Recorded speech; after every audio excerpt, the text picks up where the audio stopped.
Hello, everybody. Jazz Cabbage. Oh, Rick joining us after the introduction. there you go. Better late than never, right? Stacey jumping right in. And Stacey, feel free to be part of any conversation that we have going on. But at some point, we'll stop and talk about unions and what people are going through with all these layoffs and how some of that could affect, whatever that discussion kind of takes us. It's kind of heated for some people, but we'll frame it a little bit and look forward to having that. And then we are joined by Mr. Hash Bash. He was on Medical Mondays last night too. He missed both shows for a little bit and is up to being on today. So we're really happy about that. And he's doing it from the hospital. And welcome, Adam. And what's an update on what's going on with you? I just beat the shit out of a couple doctors. Does that increase your stay or decrease? Oh no, I'll be discharged tomorrow. Okay. Discharged and arrested, or just it's modern medicine. It's modern medicine, so these people are controlled by corporations. They're not controlled by what they learned in medical school, and worse than that, they're controlled by the MAP system.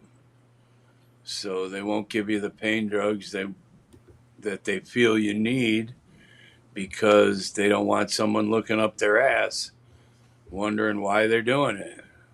The MAP system, for those who aren't familiar, is the Michigan Automated Prescription Service. It monitors who gets opioids and how much, and then supposedly identifies those who might potentially be drug seekers. Oftentimes people think it snares healthy people who are just seriously trying to treat their ailment. Hey, I'm sorry. Go ahead, Adam. No, I was going to say I did figure something out, that when I go to the pain clinic, because of course I'm going to have to go to a pain clinic to get pain meds now. If I present myself as a junkie, I'll have a much easier time getting what I need than if I present myself as a chronic pain patient. Isn't that stupid? That crazy? Seems counterproductive, but being counterproductive doesn't surprise me when it comes to some kind of a agency or governmental backed program or something like that. Even with the best of intentions, they don't seem to get the kind of functionality that they would need to carry out their intent. Yeah, I mean, it's. And Heather agrees. Isn't that crazy? Here's what's even Love crazy. Heather's icon, though. By the way, that fire chick she's got going on there. I like that cool. picture. Here's something that's crazy, and I know most of us went to public school, so if you need me to repeat any of the numbers, I can do so. They won't give you your script because you're there 2 days early to pick up 42 pills. Okay, so you show back up when it's your time, right? Now separate out the 2 days worth of pills that they wouldn't give you early. Then swallow the rest of the bottle. So that's an indicator to them of like getting desperate or something, and therefore you're starting to run into some issues with those pills, and they have to be extra cautious because of some DEA standard or something like that. It's not even a DEA standard. This all has to do with the fact that not enough people are dying from opiates. And I know, Rick, just follow the math, follow the bouncing ball, as they used to say. And from what perspective are not enough people? Well, if it was hundreds of thousands, like, for instance, when 30,000 COVID people died, nobody cared, except for the family of those 30,000. When 50,000 COVID people died, nobody cared, except for the 50,000 family members. When 200,000 people died, they started to pay attention. When 750,000 people died, all of a sudden you couldn't walk outside without a mask on. When 1 million people had died, you couldn't go anywhere without a mask, even though the doctors will tell you the masks don't work. Now, if there were hundreds of thousands of people dying from opiate overdose, they would have figured out how to fix the problem. But there aren't. the numbers just aren't big enough. And the only people that are hurt in the opiate game are chronic pain patients. That's the only people that are hurt. Because I guarantee you, and I'll only speak for myself. I was on opiates for 8 years. I only suffered because they wouldn't give me what I needed. And then when they decided that, well, the visiting doctor who's in the clinic today found marijuana in your system, so he's going to boot you out of the clinic. Now you have to go find someone that's willing to write you a script for the 180 milligrams of methadone you're taking, which no doctor wants to mess with that now. Fortunately, I had hoarded 8.5 months worth of medication because it took me 8 months to find a new doctor. I wasn't a junkie. I got a 24-inch scar down the middle of my back. I shouldn't be in any pain. It's not necessary. And that's the problem, is that the wrong people are suffering. And you know what?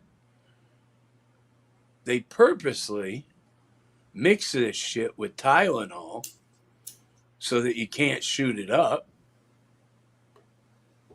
What kind of nonsense is that? Tylenol's toxic if you take it as prescribed. If you follow the instructions and you take Tylenol as prescribed, and of course, well, you're still in pain, so you still keep taking it after 24 hours, and you still keep taking it after 24 hours, eventually it's going to rot your liver. So people have to weigh out attacking their liver like that and the amount of pain they feel all the time. Can I check your sugar, please? You may, ma'am. You look nice. You cold? I am not cold at all. I am going to tell you I'm live on a broadcast. His heart is. Pause the camera and turn. No. I'm going to turn my volume off and pause my camera so you protect your privacy. Okay, thank you. No problem. I'll be back, guys. I ain't going anywhere. You look nice. Thank you, dear. I got to figure out how to do he's this. wearing too. I thought it was kind of cool. The puzzle. I mean, she gets paid whether she says nice things about Adam or not. So I mean, that was kind of it's genuine, obviously. Might be true. Did you see that cool little hoodie thing he had going on there? I just mentioned that. Let's hit the sponsors because that was kind of glossed over. But I did want to hear about Adam because it was cool that he's back. So I am glad too. Do that now. Here we go.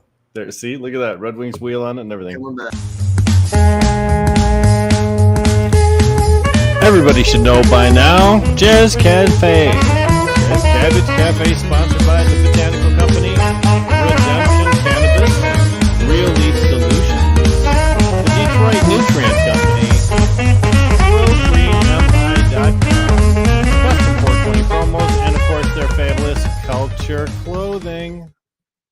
And as we come back from the sponsors, Tommy Szot from Detroit Nutrient Company. Hey guys, hey man. Hey Tommy. How you doing? Always awesome. Good. How's it going today? Everybody staying cool in this intense heat? Barely. Yep, barely is right. You know, we had Adam on going to go broadcasting from the hospital. Comes to my blood sugar, man. What?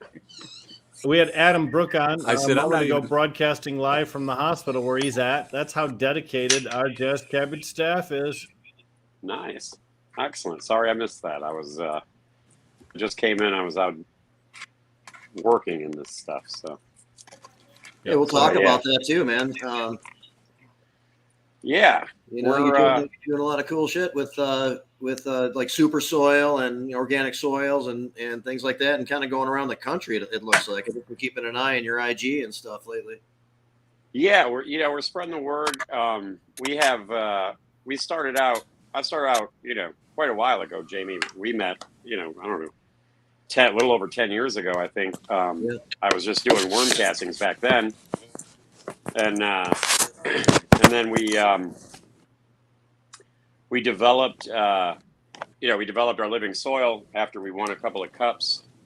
We started to sell the soil, and it has a real national following. We're doing, we do really well here, of course, in our home state of Michigan. It's still our bread and butter, but it's been getting tough here in Michigan lately. And then now, really, New York and Virginia, Mississippi is where a lot of the, we went through the Oklahoma phase, and now Virginia, Mississippi, and New York seem to be where a lot of the attention is. So we're traveling a lot down there and doing these, it's convention, which everybody here can appreciate. I've been there with all of you guys over the years. So yeah, it's just, we're set to do the CannaCon this weekend here in Detroit, and then we're going to go, and we've got some Lucky Leaf down in Virginia, and then we do some store openings down in Mississippi. So we've just been, spreading the word about living soil and trying to keep people healthy and organic, So you've been a sponsor of ours for like a year and a half, or I don't know how long actually, but for a while anyway. And this is the first time that we've had you on the show, so we're really happy about that. We've tried to do that from time to time, but this is the first time we've been able to do it with you. Yeah, well, thank you for getting me on. Sorry, I know, I'm a really small operation for as much work as we do. It's pretty much, me.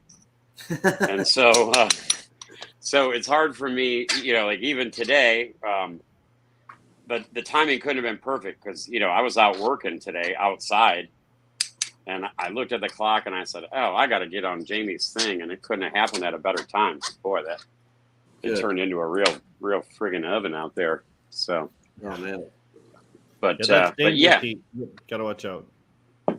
So you're feeling the effects of the saturated market and all the trickle down to the scaled back activity and everything. Yeah, I mean, at a certain level, it's a labor of love for a lot of people, and so what you're seeing, what I feel like you're seeing is early on when we first, decriminalized and started working towards some legalization. I feel like in Michigan, early on, you had people that were dedicated that had kind of been growers, before it was when it was still against the law. Those people were kind of developing the market. And then you really did, like, when we had the gray market dispensaries and that kind of stuff, you saw a lot of people pop up that really didn't have any interest in growing weed. They were just, profiteers. And so now as you see the commercial market, I think developing, which is what if you listen to what everyone was saying the whole time, everybody wanted legalization and better access for patients. That's what we said from the very beginning. And you have that now. You have really good access in the majority of the state. And then you hear some of these people that I feel like had just profiteered off the industry complaining about the commercial grows tanking the price. But if in light of availability for people that need medicine, we accomplished our goal. And so in that, as the industrial end, the regulated end, which is important for everybody's health, starts to become more developed, then these profiteers that, those gray market profiteers, you're seeing back out. So it causes a weird shrinkage for home growers and caregivers. Yeah. But I think it was bound to happen. There's just only so many sets of lungs. Are there any like larger commercial gardens that consistently take in your soil to use for their operation? Yeah, we work with Harbor Farms out of Kalamazoo, Michigan, here in Michigan, and they do incredibly well using our soil, and their products are in the provisioning centers all over the state. We've got a couple in mid Michigan that we deal with. We've got Big Country that we deal with, and then we have multiple commercial facilities in Oklahoma as well. and now we're trying to build out in some of the northeast markets. So we have some commercial people we deal with, and I'm helping some friends of mine develop their commercial sales division. And just to keep up with, you got to keep up with what's going on. And then, we do really, really well in lawn and garden also. So, which for growers, you're going to see some stuff go back that way to lawn and garden stores. I mean, it's a plant that's legal to grow now. So you don't really need a specialized stores as much for it. I don't think, as this kind of shakes out to commercial and recreational, and you see more Main Street acceptance. Home Depot bringing more of the equipment into their stores and stuff like Exactly. that. Yeah. I still have to believe that there's a place in our community for those sellers of specialized equipment who have specialized knowledge. The guy at Home Depot doesn't know how to fight powdery mildew. The guy at Home Right. Depot doesn't know how to diagnose root lock. Come Well, on. So and- I've always felt like maybe there is that part of the market. Maybe it's instead of 20 stores, it's maybe 10 in our market. I don't know, but I really hope that never goes away, Tommy. I agree with you, and I honestly Rolling with the think dollar bill, old school style, man. Nice. that's how I learned how to roll when I was 12 years old, and I've never learned any other way. That is Right. Every joint. It's a Right. good way to add some tasty germs to the cannabis before you smoke it. So, Yep. Yeah, Adam, you're trying to get something in, man. Go ahead. well, I noticed Tommy's obviously in the industry and part of the industry, and he uses the industry lingo. Mind you, he is black market rolling. I don't care what you call it. But, Hey, soil works there too, man, really well. Yeah. for some of us, the weed used to taste better when it was illegal.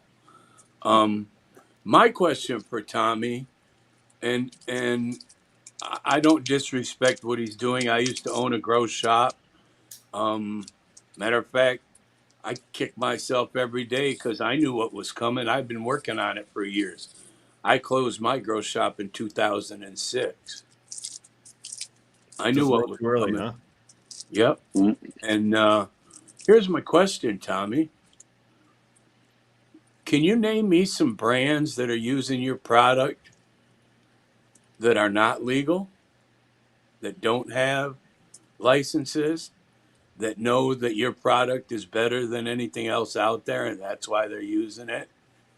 Well, I think there's 20,000. We sell 20,000 bags a month. So there are more black market cultivators than there are, or gray market cultivators. And you don't Then mean there we are don't commercial. have a negative inference when you say that here. We Yeah, understand to be honest, what's going on. I'll be honest, What's the Tommy. amount per unit of bag before we just go on? When you say that, what are we talking about? Cubic foot bag. Okay. No, how much? So How much? how much? Well, that's what I meant in volume, like how much soil he's moving. But Yeah. So Good. So we're moving. We're moving. I'd have to look. It's a couple hundred tons every 6 months. That's a lot of And that- worm. That's a lot of worm. and I Yeah. think that's awesome because I know where that stuff's going, and I know Mhm. that is because it's a good product, and people who don't forget there would be no industry without the people who started it, and the people who started it didn't learn it in class. They learned it on what we call the black market. And I know people don't like to use those terms. The problem is when you call something the gray market, you confuse people. They've never heard of that. And I understand why it's used. I understand why the term legacy is used. But it confuses people. And here's who it confuses. It doesn't confuse us. I know who you're talking about. Matter of fact, I know those companies' names. It confuses the moms and pops who have no idea what the hell we're talking about. Right. And no disrespect to those people, they have a lot to learn. But the reality is that, and it's not just you and soil either. If you go to any of these trade shows, they've all cleaned up their act. They've all got their nice produced, I like to point out the power hitter. Anybody know what a power hitter is? Yeah.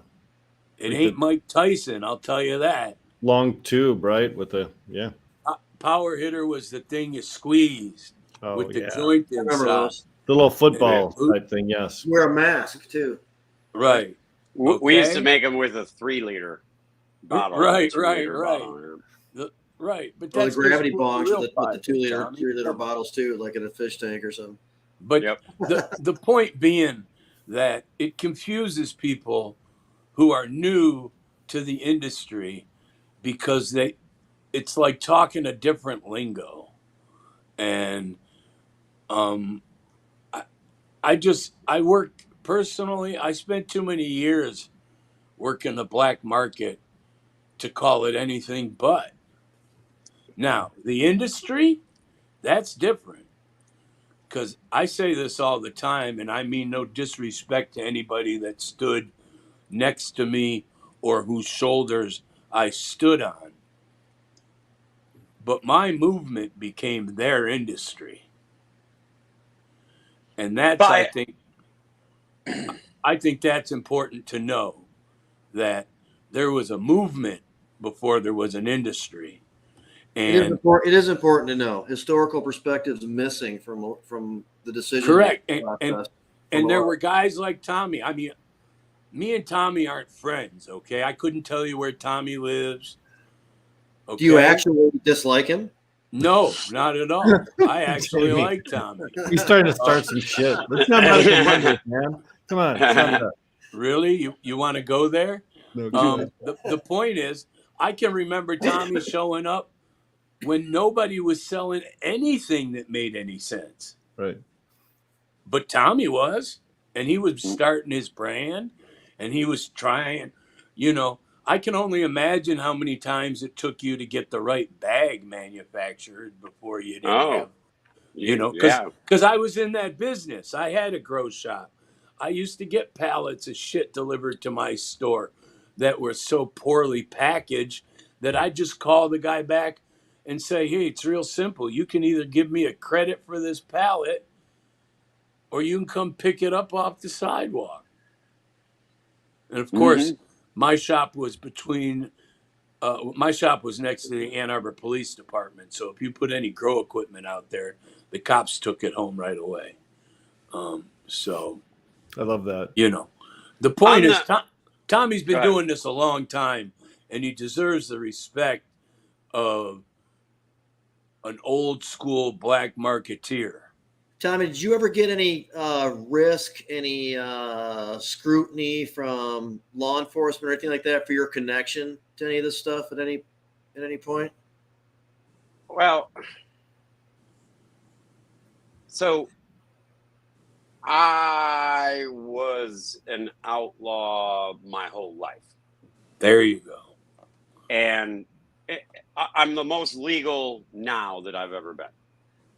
And so I don't know. I would say that they've been looking at me for a lot of things for many years. Sorry to laugh. Well, I don't confine myself to one felonious activity. Thing, No. Yeah, I mean, you have to remember the one thing that Sean Jones and I have in common is we're both from the motorcycle club world, and right. and that was a springboard for a lot of people. I mean, that's you're talking about. So I'm going to start. Can I start from? I want to say a few things on because you said a lot. Go ahead. And so yes, it started out as a black market. It started out as a movement. You're 100% right. We accomplished the goal that we spoke about in the movement. In the movement, for those of us, everybody on this podcast was here the whole time. And if you listen to what we were saying the whole time, during the movement. We accomplished it. We wanted legalization, availability, that kind of stuff. And so it needs to be recognized as a movement before a market. But it's gone through the evolution, and love it or hate it, it's where we're at. But it And ain't so- being treated like tomatoes. It's not being treated like tomatoes. And that has everything. And so this was the problem. And I said this the whole time. I fucking said this. I've had a problem with it from day one, because everybody said, and this was a big part of it during, what was that goofy ass guy that ruined Flint, the governor, Schuette and Schneider. You know, and the whole thing. Schuette was the AG, just for clarity. Yeah, Schuette was, and Schneider was the governor. Yeah, so during that administration, and I think in order, like there was an ends to the means kind of thing, and we kept on saying like, yeah, man, tax it, and that way we could fix the roads. And I kept on saying, really, it's the lightest thing that travels on the road. I think the steel industry should pay for the roads. Why are we taxing a plant? We don't tax a tomato that is unprocessed.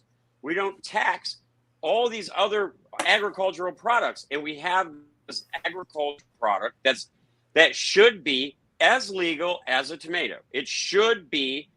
You should be able to grow it. You can grow a poppy seed as long as you don't cut it, but you can't grow more than 12 marijuana plants. It doesn't make any sense the way that it turned out. Well, I mean, And I agree, man. But from it was where the way things we were, could get Well, it. we It was the way we could get it there. we You know. moved the ball forward a lot. Okay. Yeah. And It I certainly tell wasn't people- ideal. I tell people this all the time, because they used to accuse us that we were trying to get medical passed as our foot in the door. Guess what? They were damn right we were. Oh, Yeah, right. Tim Beck said as much. Tim Beck was very honest about it. and Jamie Cooper's and- pointing out cannabis is not regulated like alcohol. That's Right. true, and that's also good. We never intended to, with the language of the 2018 CRMLA Committee to Regulate Marijuana like That's- alcohol. It's a title. However, That's It's a not a tiered philosophy. system. It's just a With- title but- to make it With easier small for people group to of understand. distributors. But here's Sorry, one sorry, thing you Rick. have to know, and I make this statement all the time about tomatoes, that it's not treated like tomatoes. However, if you grow enough tomatoes, the USDA pulls up on your door. They'll pull up into Tommy's factory.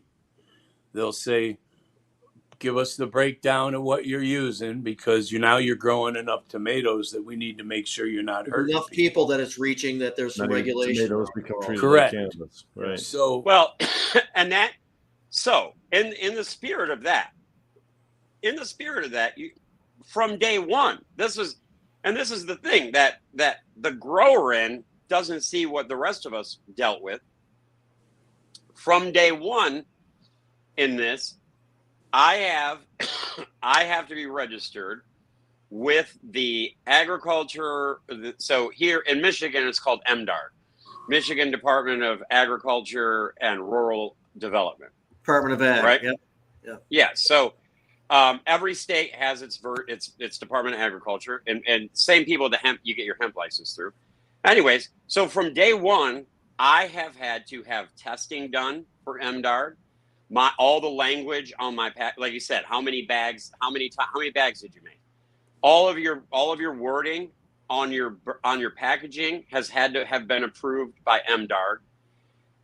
You can't go outside of certain regulatory amounts of even organic compounds, and you get charged per ton for every ton you sell. That has been a provision of my business since long before marijuana was entered into the metric system. So when the metric system was instituted and they started to tax these things and they put all these regulatory measures in place, to me, when you talk about building an industry and economies of scale, which is what this became, when you're building an industry, then automatically there's hoops to jump through.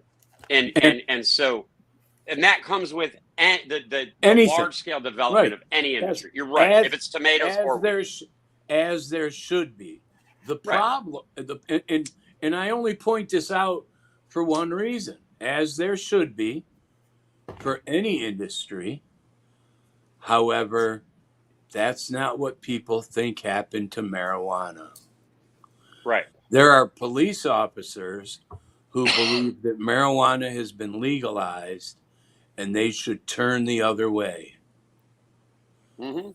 The fact that you may be pulling a U-Haul with 20 tons in the back, it's been legalized. He doesn't care anymore. There's no cop I on the wouldn't- I road. wouldn't- that I thinks wouldn't 20 count tons on of that cannabis going down the everywhere. road is a legal It depends transaction. on where There's you are. no cop. They cross the border. They cross the border in Detroit all the time, Rick. Yeah, and they stop them and they Not catch all them. of them. Well, of course not. Of course not. Smugglers have always been successful to a certain degree, but I You're can't just imagine a this cop also. that opens it up, says, Cuban gold. Go on, my brother. Drive safely. No, they Hey, just you know don't do that. what, Tommy? Let me ask you one more thing, and then we're going to talk about some other stuff. But we can come back to some other shit that you're involved with and stuff like that, if you don't mind. But kind of just rolled into this conversation, which is fine, and I appreciate it, man. And again, thanks for being here. How much of your soil, or how much are you working with other situations that the soil is being used for gardens, community gardens, personal gardens, for vegetables and food and things like that? So we work a lot in Michigan. So in Michigan, I operate a nonprofit organization, a 501c3, that we provide soil to different community gardens. We work with Hope Gardens in Burton Center. Is like the lead that comes to mind. They work with the Grand Rapids area school systems to get children excited about growing. We work with multiple nonprofits here in the Detroit area, just getting soil out to community gardens. In Florida, in the Melbourne area, Satellite Beach, we've made some huge donations to some community gardens there as well. We've done some things in Oklahoma along the same line. So we tried to, and we also, through my nonprofit, have a couple of scholarships that are devoted to removing microplastics from the Great Lakes. So our nonprofit is really involved. I'm an environmentalist, and I have been since high school when I first heard about the shit, And so through our nonprofit, we work heavily with eliminating food deserts in Detroit. We work with the Eastern Market Nonprofit Corporation and Seeds to. When I first started, we used to sell every Tuesday with Seeds to Love, sowing seeds, planting futures here in Detroit, which is a community garden. Which they run farm markets at community gardens throughout the city. We were really heavily involved with them, and we work with Greening and Earthworks here out of Detroit. We worked with them as often as possible, and fundraisers and donated as much as humanly possible. So we've done a lot of work here. I mean, I do okay, but I don't live like a wealthy man. I try to give, we try to make sure we're giving back to these groups and helping people grow green vegetables in areas where it's really hard to get them. Is there real competition in your game though? I mean, I know there's a lot of people that have organic product and say that their product's organic, and it actually is organic. However, when you look at it, it's also missing half the things that we as gardeners may want to have in it in order to grow. You have to amend the soil so many different ways. It makes it more valuable, right? So when you talk about organic, it's a bastardized term that has been hijacked by the government. So, I mean, if you read any Michael Pollan book, he talks about it all the time. Organic. Is it legally organic, or is it all natural? Does it have the micro and macronutrients that what you would associate with organic when you're trying to put together a sustainable diet? No. But is it legally able to be called organic? Yes.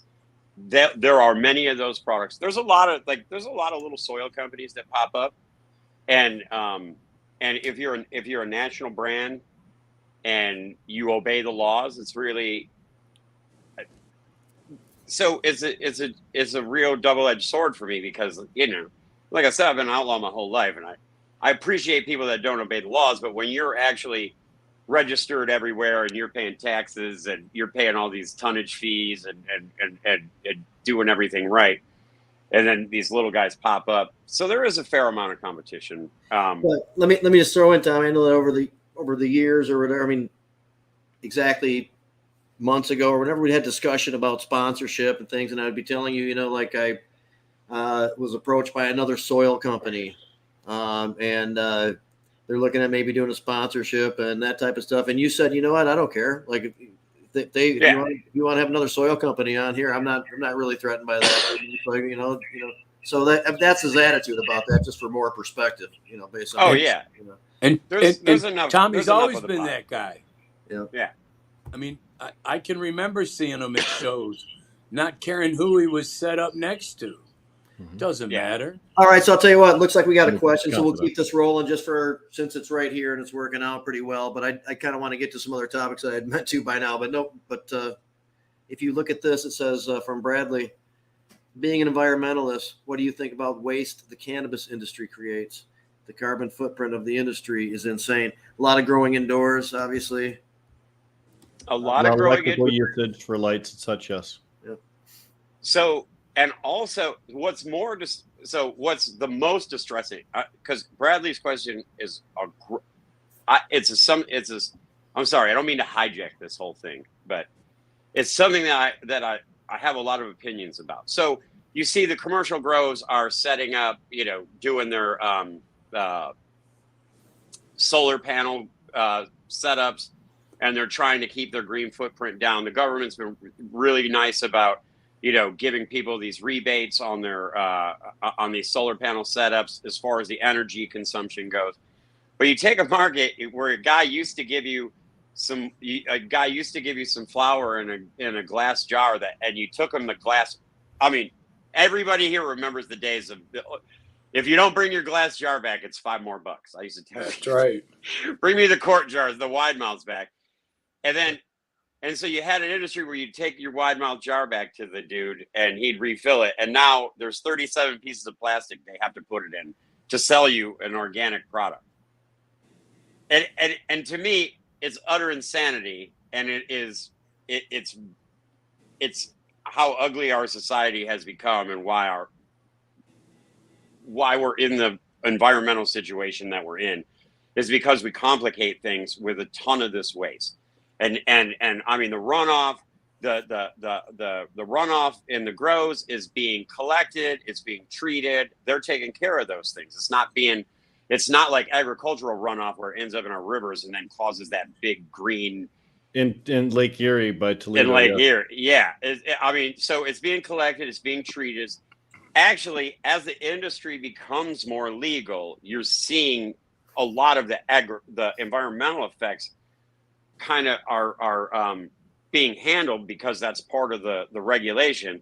The problem is then they have to put it in 13 pieces of plastic before it gets to the dispensary now.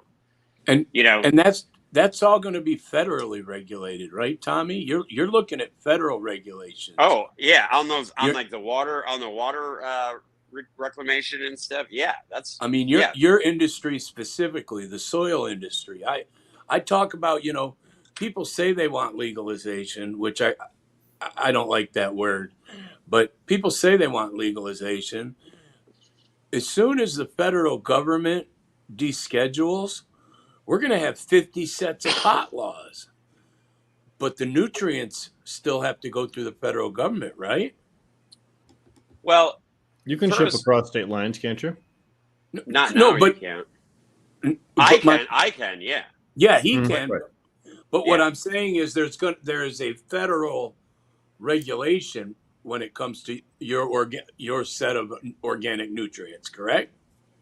No, it goes by the states, 50 sets It's of law. still all state by state. Yeah, like you get a 4 per down in Kansas, Oklahoma. Like there's a couple of places where you get like 4 licenses, are connected just because that the small population size, they offset it. But no, it's not federally regulated. It's state to state. Unlike the rest of the USDA. Yeah, which has very strict federal regulations. Let me bring up something as far as environmental issues that I don't know if I've heard discussed previously.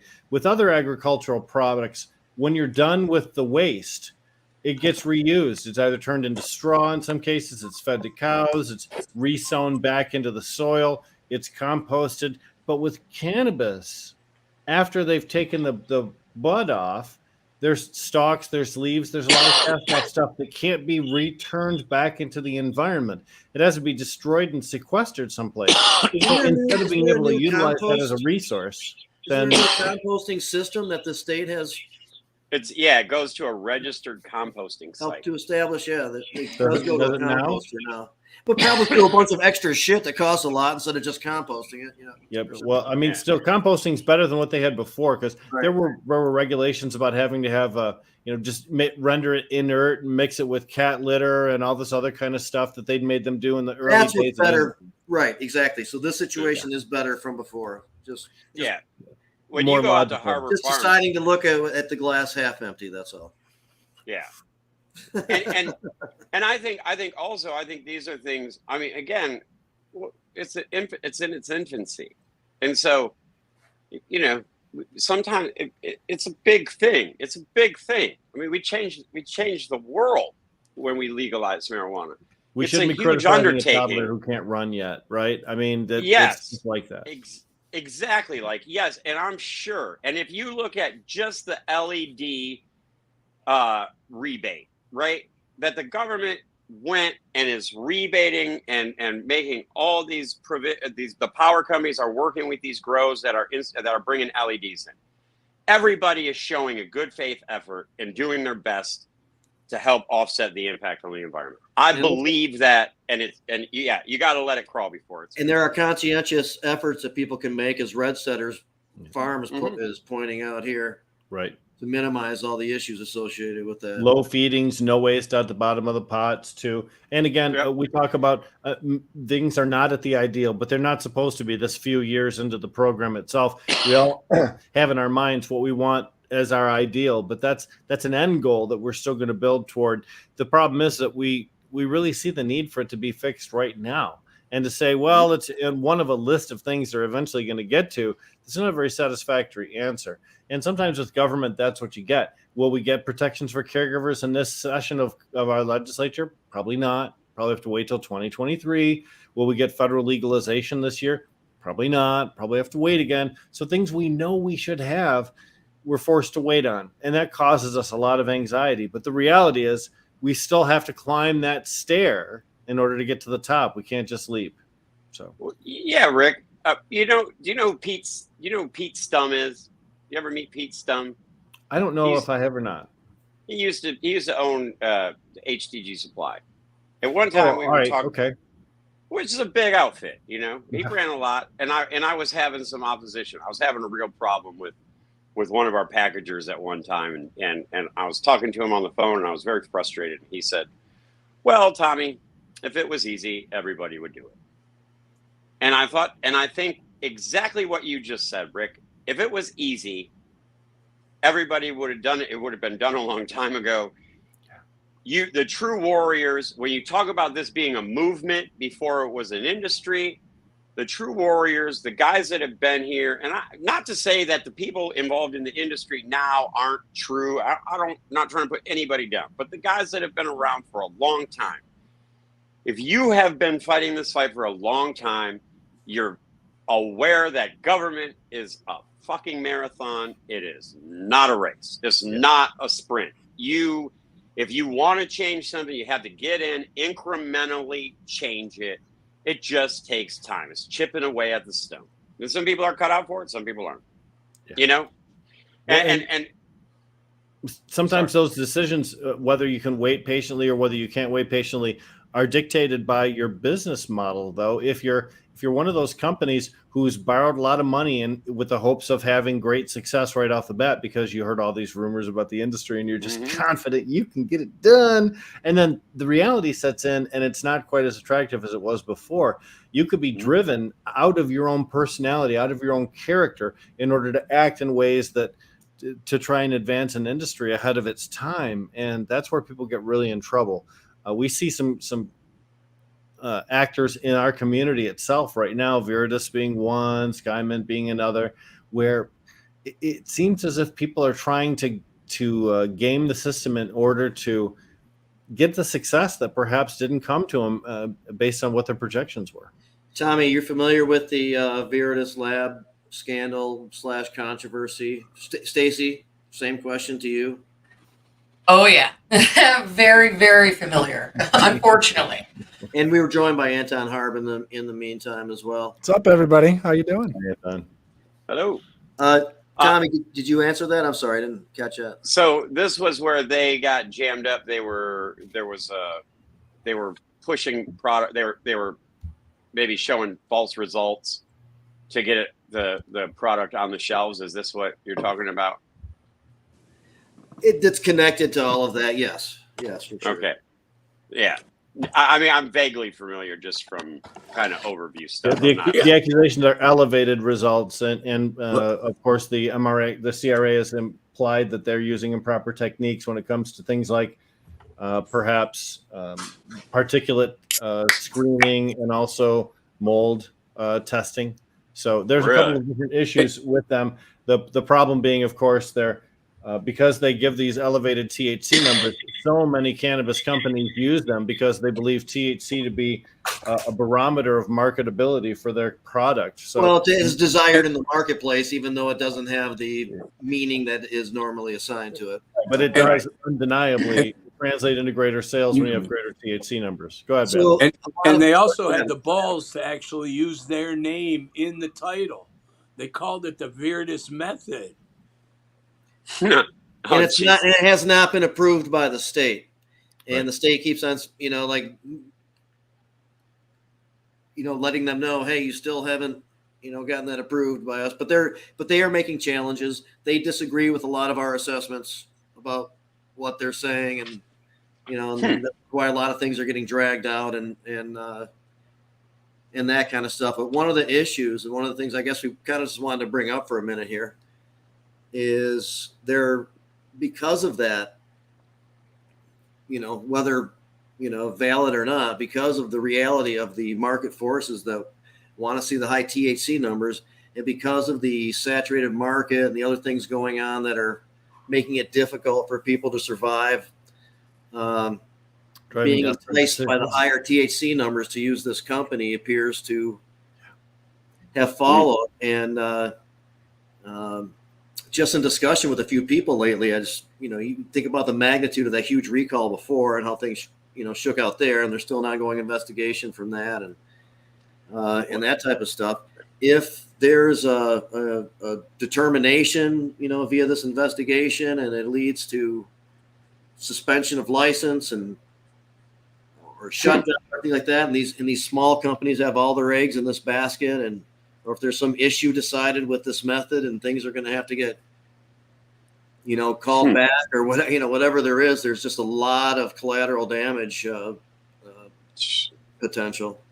This is the danger of allowing one company to command such a great percentage of the market itself. And it would be true in any market, whether it's the transport market, whether it's cultivation, whether it's retail. When you allow one company to be so big, they're almost too big to fail, then that's not capitalism. That's monopoly, right? So at this point, what you have to say is that for the good of the industry, we have a company who commands 60% of the business, even though there are 15, 20 different companies. This one guy with 2 outlets just dominates because of the way he delivers results. That's a danger to the stability of the entire system. We should not be allowing that. Now, I'm not sure if there's a regulatory vehicle that can work in order to make whatever change is necessary to stop that kind of a monopolization. But at this point, we need some kind of action, whether it's legislative, whether it's administrative, or whether it's through a lawsuit action. We're actually The seeing DAG could want to look out for consumers because they're not getting proper information. we're seeing good Right. testing companies really paying the price for this, and some of them are going to go out of business.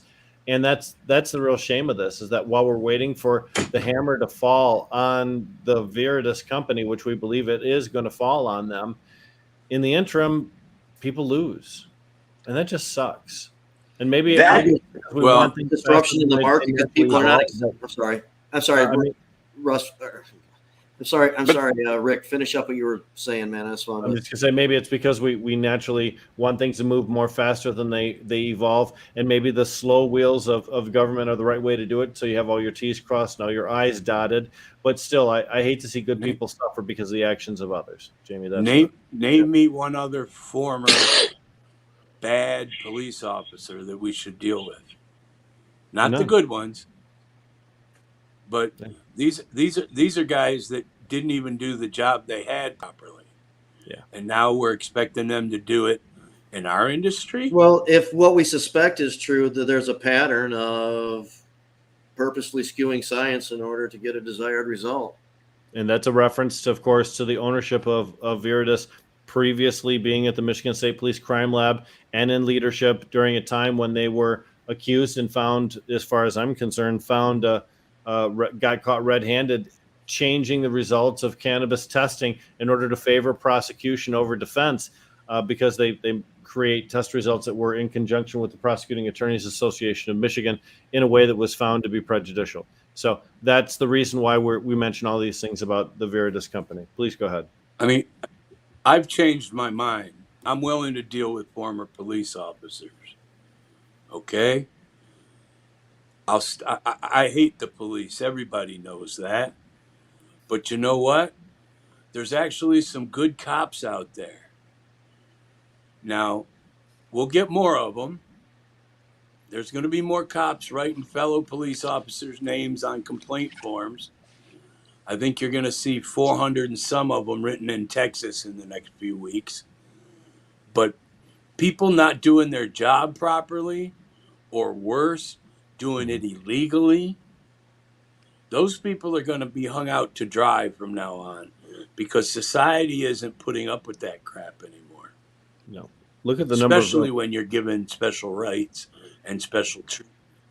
the media used to shy away from publishing stories about police officers caught doing bad things, but I think what the media realizes that cops gone bad is actually a pretty selling headline, you know? So now every time we see a police officer doing something incorrect, it seems like it pops up in the media. And that just reminds us of how much we have to fix yet still in the system. It's not individual people. If you watch it's a systemic issue. Yeah, that approach needs an overhaul. It's the system, Right. and it's systemic. And I swear to you, we used to have watch parties. If you watch the TV show Cops, it's all about illegal activity being done by police officers. Watch how they arrest somebody. Watch how they take somebody down. Now, yeah, I know there has to be a criminal, and there's a head to every, coin. There's a tails and a head. But when you watch how these people were filmed, allowed themselves to be filmed, and nobody was arrested and nobody was written up, eventually they took that TV show off the air for that exact reason. Yeah. So, Cops lasted for a long time too. It's back. I believe there's a new season. correct, starting. but they forced them. They forced them to make those changes because of that. Yeah. Because and it's not guys like me. It's lawyers. That's the sad part. It's always the lawyers. Of It's course. always It's not some guy like me that said, "Did you see him put his knee on that guy's neck?" Yep. What about that karate chop takedown this guy just did? Right. Exactly. Yeah. Boy, he let the dog loose on him. The dog's chewing on the guy's leg. What's that about? Hey, Tommy, you're trying to get in. Go ahead. Jump in. Well, I'm going to go back to the original question about testing. Please. We started talking about cops, and I was We holding did. this question the whole time. I can't get started on cops because then I won't. I can speak at length. I I remember for a very long time when we were preparing for competitions, when we would be getting ready for the cups that were covered, you know, the national cups that would come to town, and the local cups with you know, with the MMR back in the day, and we went to the lab that the guys that did the cups went to have our testing done. And you would see a lot of people back then there was a few other smaller labs here in Michigan. They would take their stuff to those labs all the time, because when they were selling to dispensaries in the, you know, the old school, before they were legal dispensaries, they would get more money based on THC, just like they do now. I mean, that's how that goes back forever, you know, as long as testing has been around, right? Exactly true. And then they would tell us how they were growing better weed than us. And then when the cups would come, those guys they would be all pissed off that they got cheated, because the lab that the cups used actually did it well and gave them true results. So that testing crap, and first of all, if you're buying weed based on the THC, you almost deserve to get scammed, because Very true. You know what I mean? If that's the reason you want to buy weed for the THC level, you're not an informed consumer to begin with. Hey, this is a good point here, and I actually meant to address this, but sometimes we just get flowing into the show and everything. But Doug, yep. Yeah, our condolences. Rest in peace, Doug Leinbach. Jamie Haste writes. That's another person from Rainbow Farm who really, you know, just recently passed away. And he was on our show when we were going over the history, and all those guys have been involved with all that stuff for years with you know, Tom and Raleigh, and really had Adam was on that show. Yeah, perspective, and just I'm happy we had that experience with them. And I mean, I'll be honest, we're lucky that when we talk about Tom and Raleigh, we also are not talking about Doug. Yeah. So he was there and came close to. He came very close to being shot by snipers, by Michigan State Police snipers, just like Tom and Raleigh.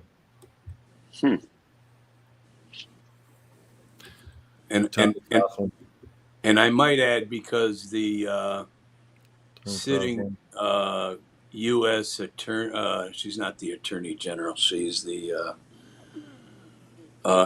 Energy Secretary of Energy, because she signed off on it. So you're referring to Jennifer Granholm, former governor of the state of Michigan. Yeah, I just like to point out that she signed off on the whole thing, and everybody knows it, and that's why you don't hear about it. That was part of our discussion before too, so good for bringing that back up again. So, hey, Stacey, before we move on from the Viridis discussion, do you want to offer any perspective, or you know, join in with us with our disdain for them, or? Oh, all day, my friend. Please all reinforce day. us. Yes, we need that. You know, I know we're eventually going to talk about workers and workers' rights and cannabis and how everything kind of coincides with each other. But when it comes to the labs, you know, I have a decent amount of cannabis workers reaching out.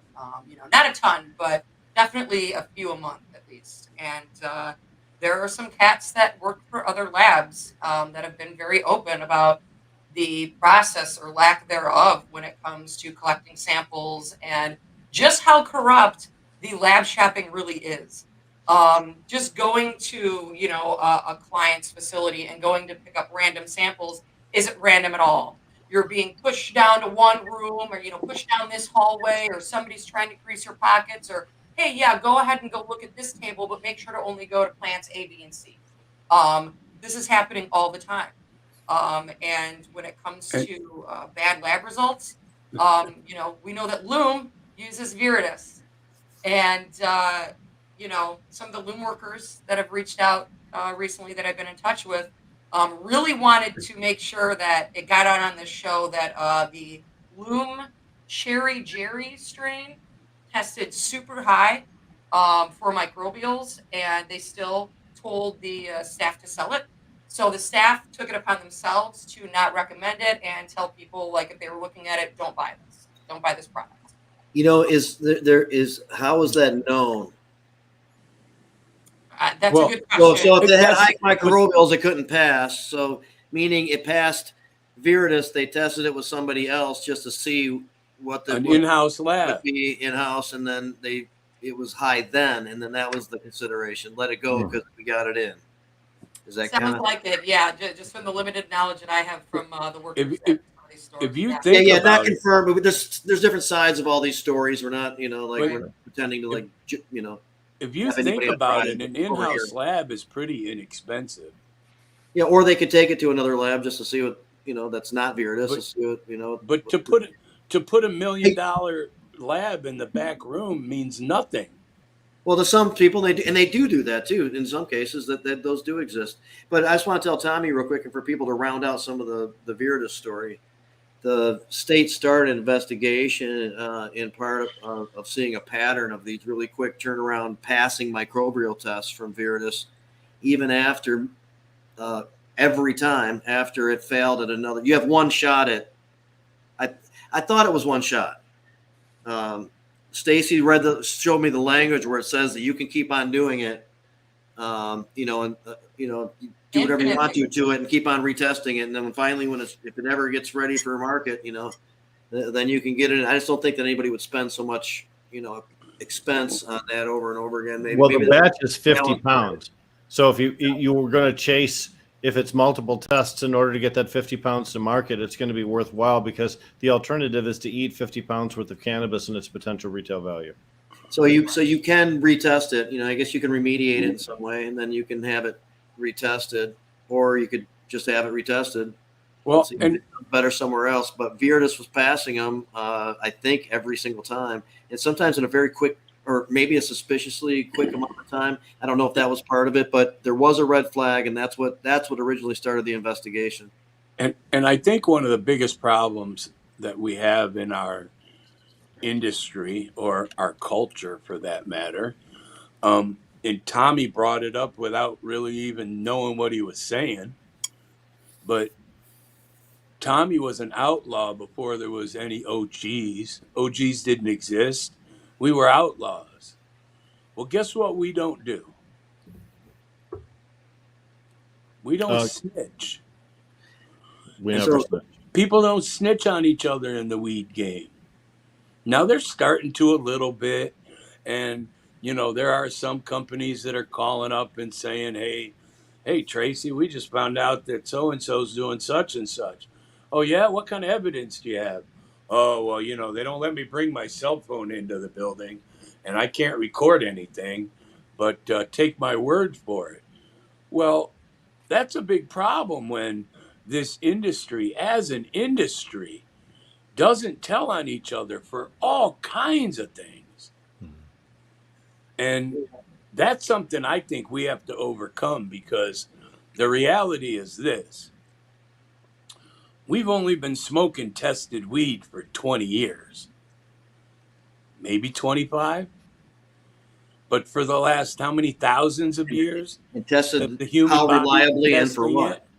Yep. And I will say that the Cannabis Regulatory Agency just created a brand new portal through which consumers can register complaints about cannabis industry players reporting problems with cannabis or with the experience they had at the retailer. And that's available at the CRA's website. They just did that a couple of weeks ago because they recognize what Adam said is true. We don't have enough people that are willing to be able to step forward and say, this is potentially dangerous.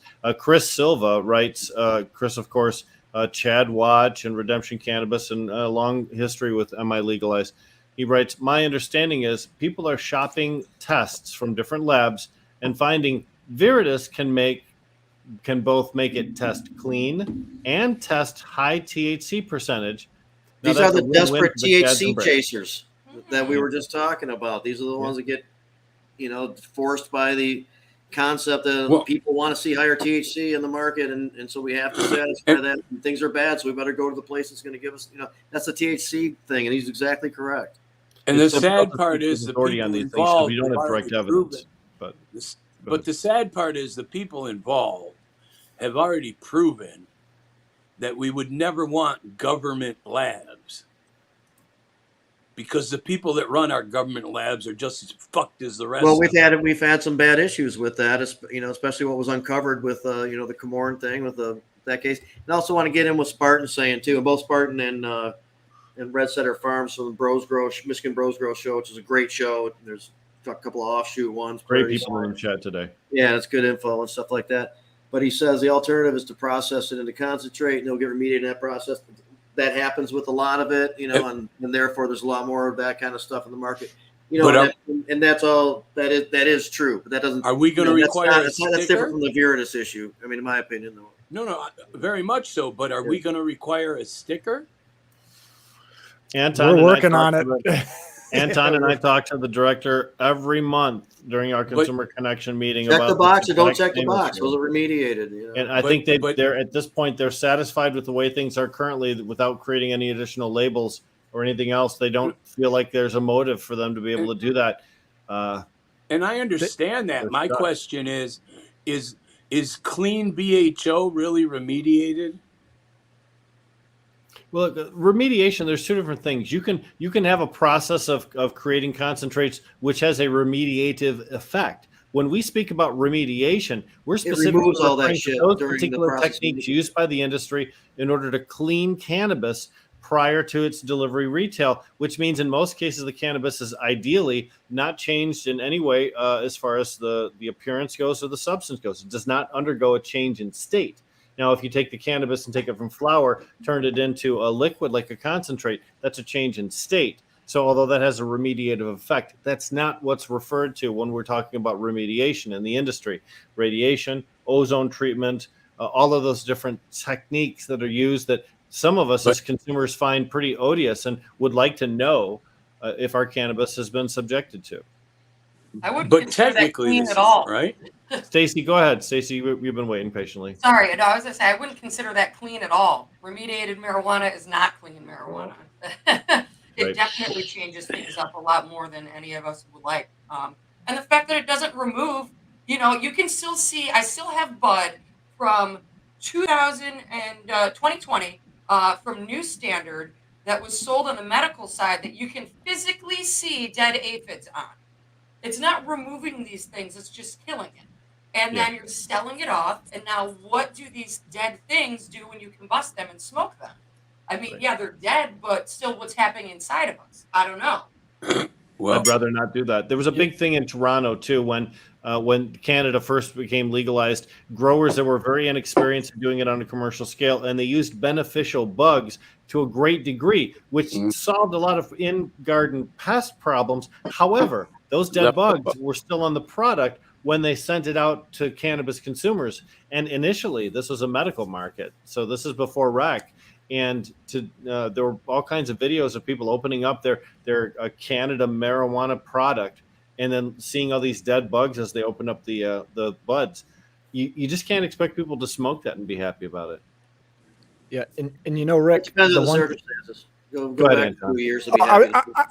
I was just going to say, to clarify too, I think when we spoke with the CRA, they hadn't dropped the issue. I believe it's just potentially being addressed in the January rule set. So I believe it's something that's coming that it just hasn't reared its head yet. So that would be a your positive. recollection better than mine. Good. And the other thing I'll say too is we're talking about how could one lab have taken over in this manner? And one of the questions that I posed to Director Brisboe was, do you have the tools? Does the CRA have the actual tools to enforce this? This should be an enforcement issue. They should have, if these allegations are founded to be true, they should just be able to walk in, remove the license off the wall, and turn the fucking lights off, right? That's what should be able to happen. But and what Director Brisboe had expressed was, this thing called due process, and really that it just doesn't go as fast as we would like. And really that's where the minutia we get down into this whole thing that, maybe they do need extra tools. When we talk about, gun regulation, the ATF can walk into an FFL and remove the license off the wall, and that's it. You can't sell guns no more. and there's due process, and that due process kind of comes on the back end of things after action has been taken. So do we need to, is there a way that we're able to take the license and hold on to things and then let due process play out? I don't know what the answer is on that. I don't know how We it would works. have to rewrite the law, just like the alcohol law that says, 3 strikes and you're out. And you've already Right. agreed to this. True. Hey, so They can suspend a license prior to actually taking away someone's license. So you can suspend someone and prevent them from conducting commerce while they're being at trial. Yeah. It would just be a radical thing to do. And I think in the media, they're ready to jump all over the CRA anytime there's any kind of undue harshness perceived by them. And you can bet those merchandisers over at the Viridis company are going to portray themselves as and the victim. removing the license doesn't absolve them from having to pay any fines, and hopefully those will be small. I'll tell you that because I know what Stacey's all about, I'd love to see a blacklist. No, I'm sorry. We don't use that term anymore. We're going to call it the snitch list. So if you get snitched out and you're found to have done bad or dirty business in our industry, your name should be on a list so that I don't have to worry that some guy named Tommy who shows up with a semi full of soil is selling bogus stuff. Bogus soil? Well, I'm trying my best, man. I'm on narcotics, okay? But the point being, your gibberish is much appreciated. Thank you. I try my best. I think there's a point in there that we could warp out of that, man. I'm happy with it. We suffer because you can get fired from a dispensary and move on to the next one, and move on to the next one, and move on to the next one, and nobody's going to say anything because when you call, the best you can do is say, "Hi, this is Tommy from the Soil People, and we want to know, did this guy Anton work for you?" And the best the guy can say is, "Yep." Confirm the dates, and that's all you're supposed to say. You're only supposed to confirm the dates of employment. As a retail manager with many years of experience, I can tell you, you get in trouble when you start describing people's behavior or their attendance policy or anything else. You talk about creating a banned list. It's so difficult because you don't always know which stories are true. And when you start trying to out individual people without, I hate to say due process, but without really fully vetting that situation, then you end up with a list that's neither helpful nor fair. And that creates problems for the people that are named. Tommy was talking about how the process takes a long time to get something substantial out of it just before Anton came on too. So I think you have 7. You got 8. You got 8 guys that have their name on the ownership and 1 operating partner, and then you got some outside investor that had no insight as to what was happening that ends up on a blacklist because of an operating partner and things like that. I mean, it seems like that would be, to have a list like that was just assigning who would be on that list. It's a problem. Would be hard. I mean, that's and I mean, I definitely think that they also, again, we're in the process of this buildup and what is legal and is there a possibility that it was like, hey, no one said we couldn't do the Viridis process. Like there was no law that said we couldn't do it, so that's the way we did it. I think it has to be approved by. But it's all of the standard operating procedures, all the SOPs used by licensees in the testing and cultivation industry have to be approved by the Gov. Approved by who? Whoa! They have to be approved by the Cannabis Regulatory Agency to make sure that they're scientifically valid and compliant. Right. Which, as soon as my child turns 18, can legally work for. That doesn't mean they need or have any special knowledge. And that's But- something I point out all the time. But is if you watch Well, in this case, it does. Yeah. And they have incorporated people into the department who are like have the science background and experience and stuff. and we're still in the infancy is what I'm trying to say. We have a long way to go before somebody says, oh man, I got to be really careful how I turn this in because I get one shot at this, and boy, you don't want to end up on that list. Look at other industries. If you take, I'm sorry, go ahead, Rick. No, you please, Anton. I've talked a lot. If we look at other industries, take the healthcare industry, for example. That's an industry that is deeply seated in protecting information and just a vast, wide array of different professions. Yet we know pretty much what's going on. Sure, there's corrupt doctors and things that go out there, but that process of self-regulation. I mean, is Viridis, are their tests accurate? Are the other labs wrong? I don't know, but there is that's all being investigated and that's being challenged. We don't know what the answer is. That's be pointed out. But there's a disconnect. There's this big disconnect in all these different pieces of the puzzle that aren't lining up. So if they're right or wrong, I don't think it really matters at this point. That there's things that need to be hashed out quickly.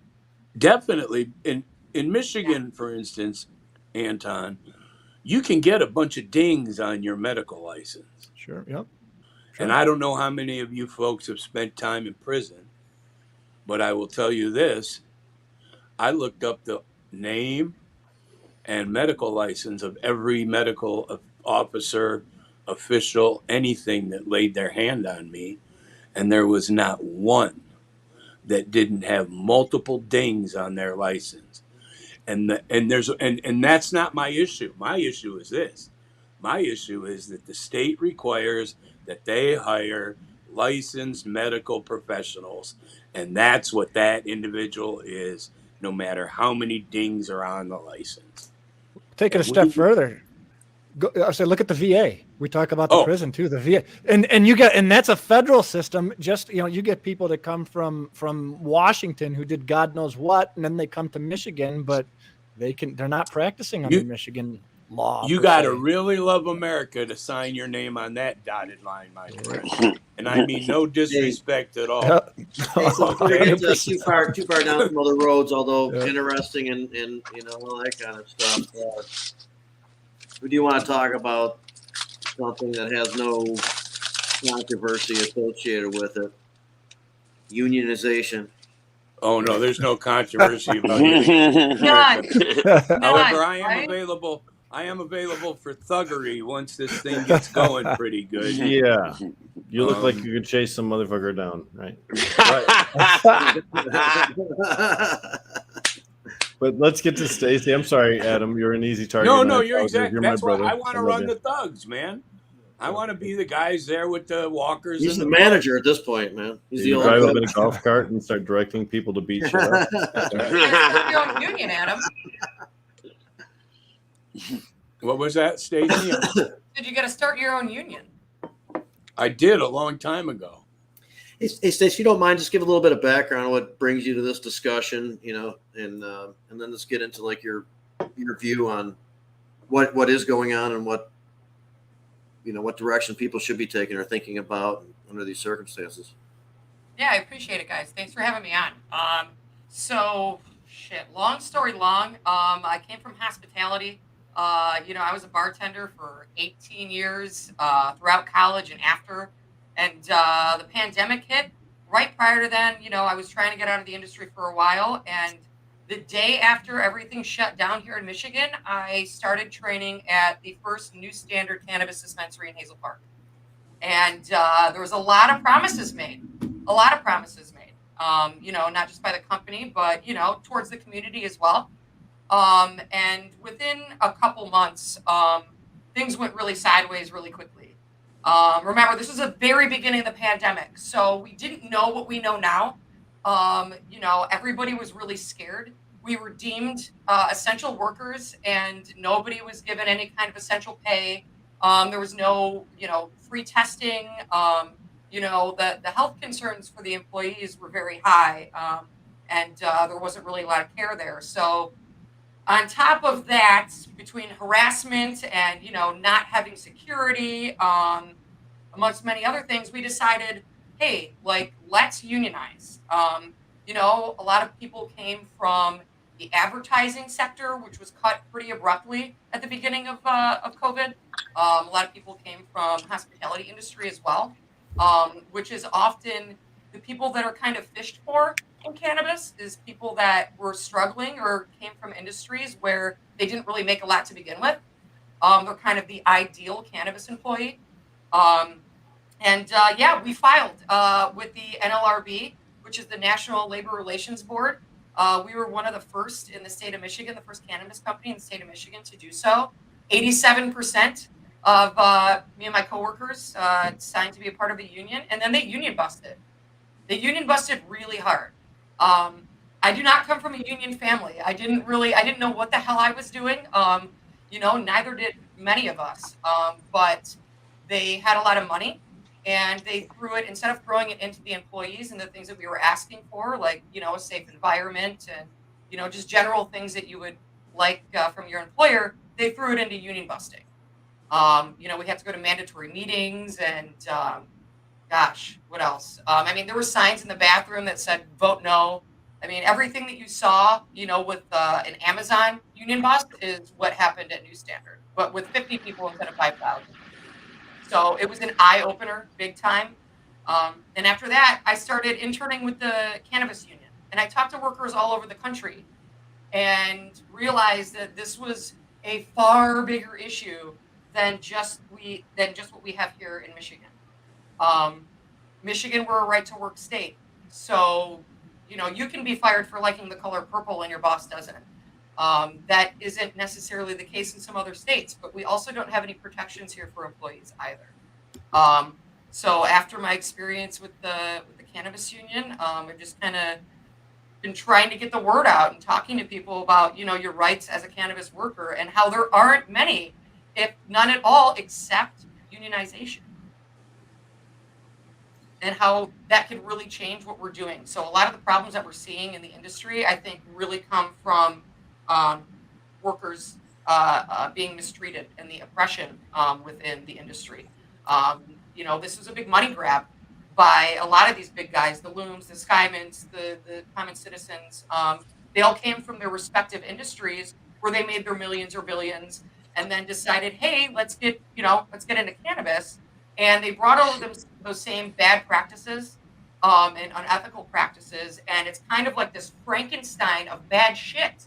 And that's what we're seeing in the licensed cannabis market, where it does not have to be at all. One of the things. Go ahead, Jimmy. No. I was gonna break down the situation where this could go down. How many employees do there need to be? What do they need to do? And obviously you guys did that, and then you ran into some issues. And is there anything they should do? Anything new people doing it should do that you didn't do? Hell yeah. So when we tried this back in 2020, there was no resources. You could go to Google and look up unionization, how to unionize, and there was really nothing there. There was very little. And now, 2 years later, there is a ton out there. There's the Cannabis Workers Coalition. There's all kinds of different groups that you can get involved with. But as far as I'm aware, you need, maybe 5 people, anywhere between 5 to 8 people to, start a union. The process, you don't just sign a card and join a union. You sign a card, though, and you submit it to the NLRB, which is the National Labor Relations Board. And all you're doing by signing that card is saying, hey, I want to be represented by a union. There's some stuff going on at work that I don't really like, and I want to, be represented and collectively bargain. Now your employer can either say, yes, we recognize you guys, and let's sit down at the bargaining table and come up with something that works for everybody. Or what they often do is say, nope, we don't recognize you, and you now have anywhere between 21 and 28 days to lead up to an election. And during that time, the employer can kind of do whatever they want. There's laws in place to say that they can't fire people, or that, They can't give raises or promotions or take any of them away during this time leading up to your vote, but that often doesn't happen. So it is definitely a journey, but it's 100% worth it. The more resources and the more things you look into, talk to other people that have unionized before. It's a lot easier than you think when it comes to that route. So my thing is that when you have unionization in the system, even the stores that are not unionized, a union contract establishes certain baselines from which other people can base things off. If union salary is $15 an hour, there may be some smaller companies that want to pay slightly less than union, but that 15 is the base, not just whatever the hell these guys figure like they're going to do. And if the union establishes that there's to be reasonable breaks at certain times, that's kind of the standard that the industry slowly adopts, or at least in some ways. So the benefits of bringing unionization into the industry can be felt all across the board, even to those companies who don't embrace. Exactly. And it's going to, and it will, because I know people are going to start unionizing sooner than later. It is going to set the standard in the grows, in the labs, in all the places that we're seeing our biggest problems, right? So we've talked about remediation a bit today, and you guys always talk about remediation because it is so important, because it is such a problem. Now, why does remediation exist, right? Well, because you have moldy product. There's something wrong with your product. Why does the product get like that? How do you get to that point? Well, from my experience and talking to workers and working, in a grow myself, it comes from the very serious lack of education. These companies will tend to hire people that don't have any experience under the guise of promising that you're going to get the education and learn how to do the job. And that's not the case. You're kind of tossed into a room with a bunch of plants, and a lot of people, well, I want to say, at least the people that I've talked to, didn't have experience prior. You get the feeling that the standards were not high because they knew they were just going to remediate it anyway. They didn't go out of their way to really make high standards of handling and all the things somebody who cared. I don't think they knew what the hell that meant, Jamie. I really don't think that there was anybody there really explaining what the problems could actually be or turn into. So they're just kind of feeling it out as they were going along. Just okay. So Trish is weighing in here, and of course she could join us. If she so chose, and she's just eating Doritos, so obviously she's got something way more important to do at the moment. But she's wondering which places are currently unionized in Michigan. And then also, Red Setter's been chiming in here saying he hired in at the place that you were talking about as well, and at one point anyway. And is surprised to hear about all that stuff. So, yeah. Well, I mean, they don't advertise it. They don't say this is what we just did to all these horrible people. That's why there's an opening here. So go ahead, Stacey. Right. And that's. Sorry, go ahead. I just wanted to jump in real quick. I think there's a big difference in why unions were needed. That people think of unions as the days of Henry Ford, when unions were needed to protect people's lives because work was dangerous and the company didn't give a shit about you. And then they tried to unionize, and the company brought out the union busters, and you can go visit their graves in the cemeteries up and down Woodward. We're not talking about unions like that anymore. This is a totally different type of unionization. And I think a lot of people just don't understand why it's needed and what it would actually do for the industry. Right. And what it would do for the industry is actually bring standards that we don't have.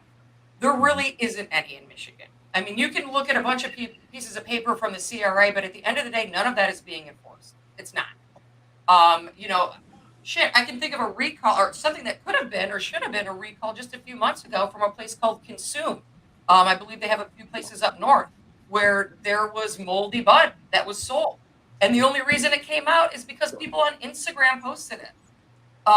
The company then came out on their website, put down something and said, hey, we've remedied the situation. Anybody that bought this marijuana, you can come and return it, whatever. But then you go and look at the CRA's website and there was no recall. There was no report. I would want to know if that was on the market regardless or not, if it was in my hands. We need to know that these things, and I wouldn't call it being a snitch. I would call this some serious health and safety. Because if it's going into the hands of consumers as something that isn't necessarily good for them, can you imagine what the environment that it's being grown in is like? Right. It's a lot worse. I think it would be I think like Red Setter Farms just said that, you know, he came from a union family. I think it would be a great marketing tool in Detroit. I mean, the majority of the people shopping at the dispensary are somehow in some ancillary way benefiting from the UAW, and just saying proud union made product, I think in Rust Belt cities would probably really help sell your product.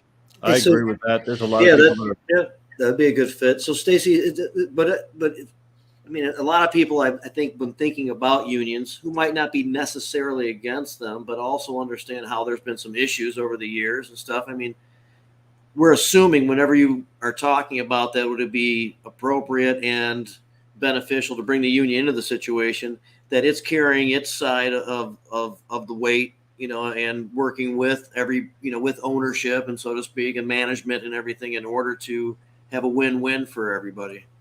Exactly. Because a lot of these issues, most of these issues, you don't just, let me backtrack here. You don't just wake up and say, let's start a union, you know, me and my coworkers. It comes from a lot of shitty things happening first. That's the best way to put it. It's a bad environment, whatever it might be in, the grow, the dispensary, secure transport, lab, whatever it might be. It's that there are a lot of issues at hand that lead up to workers deciding that they want to try and unionize. And it's because that the union it's the checks and balances, right? None of these businesses, no matter what industry it is going to do anything out of the kindness of their heart because it's the right thing to do. They are only going to do something when they're forced to do it. And because this industry is so new and because it's in its infancy, and because there is such a lack of understanding and care by the people that have invested in it, the willingness to do something on the behalf of the consumer or the employee there's no incentive there for them, right? There isn't. They're not really getting any kind of slack for doing all these things just yet. With remediated bud or just having bad work environments in general, but unions can help the massive turnover that we have in this industry. They said, I came from hospitality where, it's constant turnover. You know what I mean? And you just go from bar to restaurant over and over again. But you're a foster kid looking for a home and you don't want to have to do that. And we don't want the cannabis industry to be like that either. It doesn't have to be at all. We can take care of the citizens of the state of Michigan that want to work in this state and want to work in the industry, which a lot of them are patients too. So you're putting patients in harm's way when they go into a grow. There's a lot of powdery mildew. There's a lot of things that shouldn't be used that are. When I talk to workers, I stopped asking how many people, or I stopped asking, is anybody on an inhaler? And now I ask how many people are on inhalers.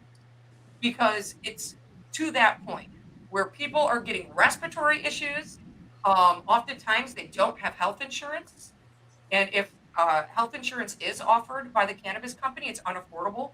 When you're making $15 an hour and, they're saying, hey, here's some insurance, you got to pay $114 a week. That doesn't really, cash out for everybody in the way that it should. So there's a lot of backwards things that don't have to be. And I think it's, because of where these investors may have came from. Stacey, are there any pro-union companies in the cannabis game? Are there any companies that said, you know what, we're going to open up a shop and we're going to open a union shop and we're going to create some union rules or play by somebody else's union rules? So yes, I'm going to fail on this one. So there was a company, I know that they opened up a dispensary up in the UP, as well as possibly had a grow, but they directly worked with the Ufcw hemp and cannabis division in order to make a safe and a comfortable workplace for the employees, but also come up with some kind of standards and be able to provide affordable health care and do it the right way. These guys, and like I said, I don't remember who they are. I'll definitely come back with that. Don't worry, I'm sure the union rules will protect you on not remembering that particular. I don't know about that, my friend, but there definitely are. There definitely are. Now, it's usually the smaller guys. They're the ones that kind of want to do it right because, they can't just necessarily afford to pay for healthcare for the employees right away. A union will help with that. There's a lot of things that unions can do, especially in this industry and in Michigan, because we're a right to work state. Right. Right to work sucks. And right to work doesn't really leave you with a lot of options. And here in cannabis, or here in Michigan, you're really kind of left in the dust if your employer, doesn't like the color purple. And that is, something that can be remedied by joining a union. Job security. We saw with Loom, stores just closing, and apparently they say the closings were planned, but the employees that I've spoken to said that absolutely wasn't the case. Well, maybe planned at a top level, but that information wasn't shared down below.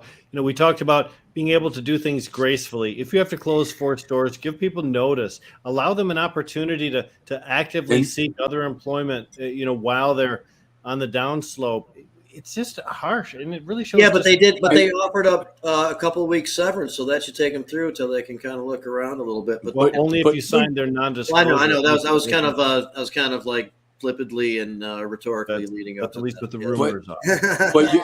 But union rules. Union rules would require things like that. So at the same time, we could say that a company like Loom informed their employees 90 days out that they were going to be laid off, and you still shouldn't buy a ticket to any 313 Present events because they're sponsored up with Loom. I mean, the reality is that they should be allowed to do business the proper way, and if doing business the proper way also means that you're going to be a sponsor in an industry where behavior means something, then you're going to be held responsible for your bad behaviors. And there's a lot of bad behavior on the license side. A lot. There's a lot of lipstick on a pig.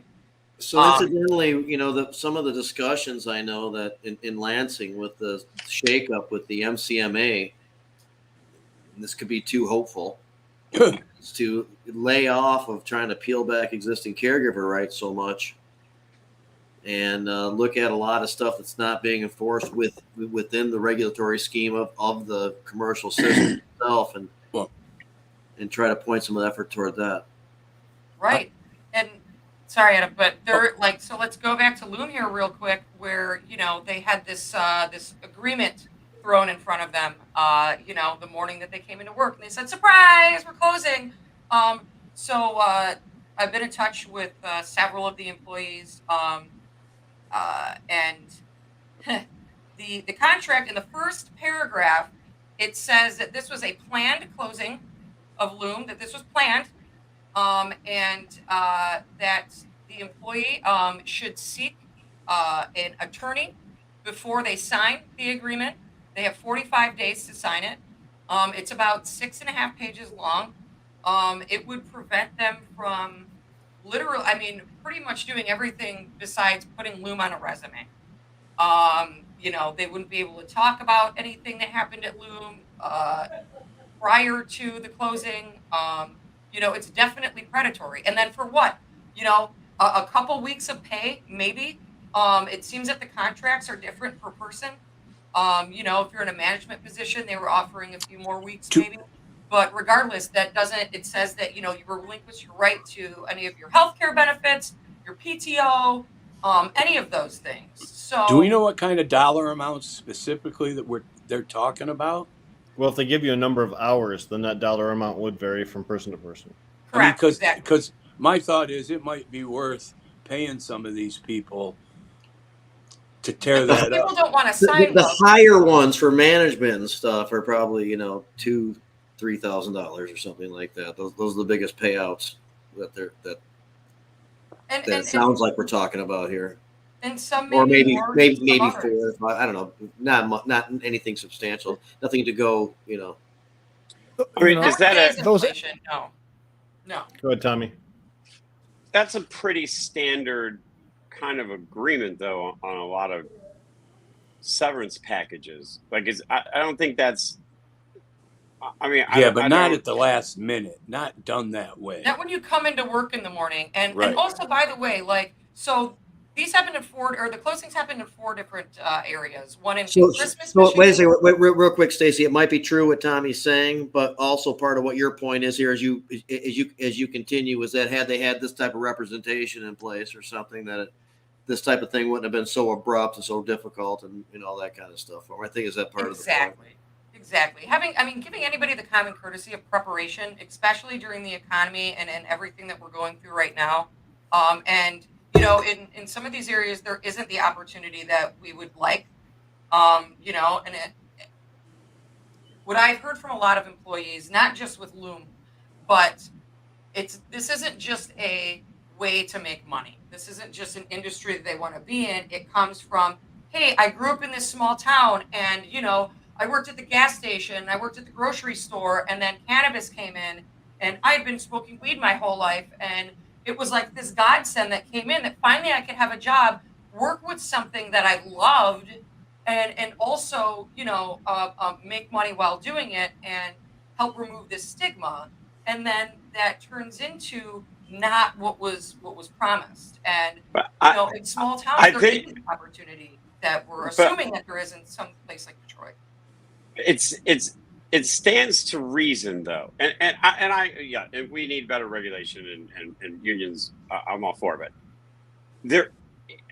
And right now in this industry, I think everybody involved in this industry knows, and we've talked about it several times on this podcast, it's in a precarious spot. You have the category killers trying to put the guys across the street out of business.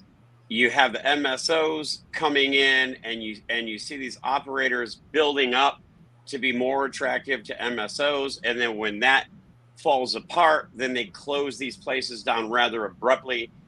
And a lot of it has to do with where we're at in the industry. And some of it, in some of these situations, I think maybe you give the board more credit or the investors more credit in knowing that, in thinking that it wasn't going to be just this abrupt of a thing.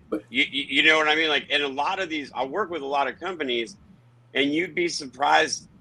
Just like, in the last year in this industry, it's been rocked, right? And so I'm just curious as to how much more in the Loom specific thing, how much, I'm not fully read in on it, but it could have been, something pretty devastating that led to a really abrupt closure. It wasn't for Loom. Yeah. Well, when you're looking at a chain of stores that really is expanding now, opening up a brand new store in Ann Arbor and 2 others that they recently announced as well, it's clear that what they did initially was they grabbed up as many stores as they could. They found that some of them really were not profitable, and then they're just in the process of paring down that overinvestment that they originally came into, even though they're still actively seeking new locations and new markets. But that's still a shitty way to do it like that. Now, I'll be honest with you. As a retail store manager for almost 20 years, I've escorted, I don't know, probably 50, 60, maybe more people out the door, and you never let them hang around once you terminate them, because you don't want them poisoning the existing employee market. You don't want them inspiring other people to seek other jobs. There's so many different ways someone can sabotage a company once they know that there's no consequence for that because they're leaving anyway. Well, so sure, but you can still be gracious. To lead off of that, though, so back in 2020 or 2019, Dykema, I believe the lobbyist group for many companies, and also a law firm. Yeah, Dykema is a law firm who became that does lobbying. Lobbyists. Talk about it. Yeah. Go ahead, Stacey. Yeah, so sorry about that. So specifically talking about a letter that Dykema had written to, I believe it was the MRA at the time. The first paragraph. So at the time there was a bill I can't remember what the hell it was called, but there was a bill on the books to create a labor peace agreement for the cannabis industry, which would allow employees to unionize without being union busted, and which they have in the state of California. So any cannabis business with over 20 employees, if those employees decide to unionize, they have to pretty much go straight to bargaining. That was going to be the case here in Michigan, but Dykema wrote a letter saying the first paragraph was, hey, first and foremost, if you could just get rid of this labor peace agreement, because the industry is young and volatile and we don't need that. That's just going to be a bad third party getting in the way of us trying to expand. They're saying consumers and citizens, would get caught up in this, but nobody's mentioning the employees, the people that are running the businesses. Like, these are the people that are making it work. You might start it. It might be your brand. It is your thing, but you need the people to run it for you. And there are no protections for the people. And that was thrown out, due to big money, saying that it's going to hinder, the expansion of the market. And I think that's bullshit, honestly. All these things could have been avoided with Loom had there been a labor peace agreement, in my opinion. Well, Joe Sullivan says he's been using Tommy's dirt for years. That's quite a compliment. Joe produces some pretty awesome medication. Thank you, Joe. Thank you very much. I'm glad to be a part of your grow, my friend. Right on. Yeah. So we are, we have a few minutes yet. At the same time, we are starting to near the last, 15 minutes or so of the show. And just want to know, Stacey, what kind of direction do you have people interested? Places to go, sites, sources of information, yourself, whatever. Tell people what they need to do if they want to explore this further. Well, luckily it's 2022 and not 2020, so there's a lot more resources out there. If you go ahead and follow me on Instagram, which should be right on the screen, at StaceofBase85, go to my link tree, and there are resources for the Cannabis Workers Coalition, which is a fantastic resource, emergency organizing, just learning about unions. There's some great Reddits out there, really good forums where you can talk to other people. Like, don't just jump up out of your seat and say, oh my God, it's time to unionize. Go and do some research and find out why. I mean, the reason that, we had unions created the 8-hour work day and the 40-hour work week. And, the reasons that we're not getting our arms ripped off at work and just being replaced immediately. Unions are really important. And, a lot of cannabis is production. So, by having some kind of union in place, I think that it'll do great things for the entire industry. So please go to my link tree on Instagram. There's a lot of different things on there for everybody to explore, and definitely consider unionizing if you're having issues at work. You can also reach out to me too. helpforloomworkers@gmail.com. Unfortunately, I think it's going to also take some thuggery. And I think we might need to buy some truckloads of dirt from Tommy and dump it in the entryways of some of these companies. Because if you read the history of unions in Detroit, it was only when the workers stood up against the company that things changed. Really changed. And I'm not calling for violence, because we don't need that anymore. We have social media. We can do much more damage with social media than they could with violence. But, read about the, I think it's the Walter Bridge story where, the union guys stood up against the company, and the company beat 4 people to death. On walking the union line, not on the job site. But I have to say, that's intense, man. Look. Yeah, and I know a lot of really happy people in the industry. Like, I know a lot of people that are getting taken care of pretty well. Yeah. That being said, we beat up on the industry pretty hard, and I understand that definitely everyone does well, but there are some people we shouldn't kill. And there are the majority of the people the majority of the people I interact with are really happy with what's going on at their place. I think a lot of people are really getting taken care of still in this industry too. The problem is, go ahead, Adam. just real quick. The problem is if an organization like the MCMA, which I even hate to put their name out there, said and did the right things and became a unionized group, that would be a problem in our industry. I'm not sure that's a group we would want unionized, doing things their way. The MCMA is a trade group. I don't even know if that's possible to unionize. Kind of means the big money players, the big money players, those who are members in their operations. Yeah, the guys that decide that they're only going to use certain UAW truckers. Or hey, is the UFCW good for cannabis workers? And that's we'll round out like this union discussion because we are moving along. To answer that question, yes, there's the hemp and cannabis division. Definitely look into that. That's one of the biggest in the country. That's who we tried to unionize with, and that's who I interned with. So absolutely, definitely hit up the UFCW. But also, don't dismiss trying to do it on your own too. Look at the Amazon Labor Union. Christian Smalls of Amazon did that, and starting your own is definitely a viable resource too. I think that cannabis really, really needs a cannabis-only union. The UFCW is fantastic. They have a great hemp and cannabis sector, but to kind of start things from the ground up here in Michigan would be great too. So definitely hit me up about that too, guys. If anybody has any questions, for sure. Thank you very much, Stacey. We'll have you back on and update on stuff and see what's going on. I know, and we didn't talk about it, but you're involved in some other advocacy efforts and helping out, and you showed up at the Dana Nessel fundraiser with Trish and stuff the other day, so doing a lot of stuff out there that's appreciative, so thank you very much for that. Thank you, guys. So Tommy, is there anything else? Sorry, man. Go ahead, Anton. I'm sorry, man. Oh, I was just going to say you're a shit stirrer, and I love shit stirrers.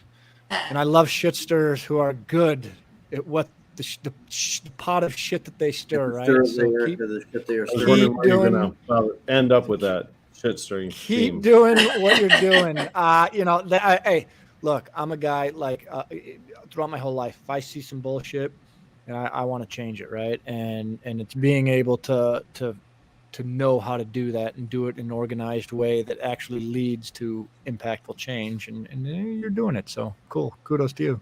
Yeah, you force a discussion. I wonder, just at the line of there being a union threat, or some places demonstrate a model or something like that somebody might not want to go union, but they still use it as the basis for offering these conditions to their employees, and that helps to improve conditions overall because the standards being raised. Exactly. In a right to work state, you can work at a union shop, whatever that shop might be, and not necessarily pay those dues. So that's something to keep in mind as well. If you're still kind of leery about joining a union, it's worth working at a union shop. You're just gonna get better benefits. You're gonna get higher pay. Right to work states are like 10 to 15% lower in wages. So joining some place that is unionized is only going to benefit you and your community. That's an important thing to say. Right to work states are 10 to 15% lower in wages. When we talk about how we can potentially increase the average amount of money in the person's pockets in the state of Michigan, you talk about a gas tax holiday or dotting out the income tax itself. It sounds to me like eliminating right to work is the right way to put money in people's pockets, the working man's pockets. And if you're interested in unionization, you should ask the stores you shop in if they're unionized. I have a friend that works for a Rite Aid, and she works in a unionized shop. And because she works in a unionized shop, she cannot work in one of their non-unionized shops. So when they need a body, they can't call her up and say, "Hey, come work for us here. We need someone today."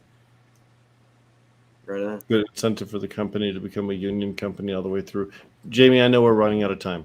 Yeah, we still have some comments, but I want to get some stuff in. But Tommy, do you want to point anybody to your site? They want to hook up on some soil. If anybody want to hook up some of the charitable work that you do, and anything that you didn't get in yet that you'd like to make sure that you get in. Yeah, we have our living soil product and our worm castings available on our website, www.detroitnutrientcompany.com. Any hydro store in town that's worth going to has it. I mean, they're everywhere. And so those are our two headliners. And then we also do the mushroom magic all-in-one kits for, that just add spores. Cool. Yeah, we've kind of been pushing the boundaries with that group. Just just when you've been a fighter, you always want to fight some kind of loss. So you can check us out at www.detroitnutrient.com or your finer retailers in Detroit. You can get our products, and then Detroit Nutrient Company on Instagram, and the Great Lakes Soil Bank on Instagram is the nonprofit's Instagram. And we have some fundraisers that are going to be coming up next. We just did a raffle and a big giveaway on 420. And all the money that we raise goes to our scholarships. So you can check us out that way. And we'll be around. We'll be down at stop and see me at the HTG Supply booth at the Detroit Canagon. Here this weekend. I'll be there hanging out. I don't know if you guys are going to come through, Jamie and Rick. Usually I see you guys at that kind of stuff. I got another gig. I'm sorry I'm going to miss it. Well, we'll be there. So if you're out and about, stop by and just chat with us about soil and aliens and whatever else I'm yammering on about.